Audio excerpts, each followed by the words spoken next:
High রানীমা, তুমি কার রানীমা? তুমি তো আমাদের রানীমা। ওলে বাবা, তুমি তো আমাদের ছোট্ট মা। হ্যাঁ, তুমি রানীমা তো? হ্যাঁ, কি বলছো? হ্যাঁ, না না, তুমি রানীমা আমাদের। তুমি আমার ছোট্ট রানীমা। আর ওইটা তোমার পাশে তোমার দিভাই, ওটা হচ্ছে বড় রানীমা। হ্যাঁ, দিভাই তো খুব ভালোবাসে তোমাকে।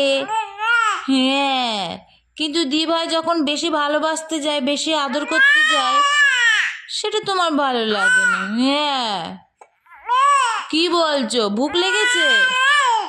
কি হয়েছে? দিভাই দুস্তু করে? দিভাই শুধু চুম্মা দেয় তোমাকে? ও, মনে কষ্ট পাচ্ছো? না না না না।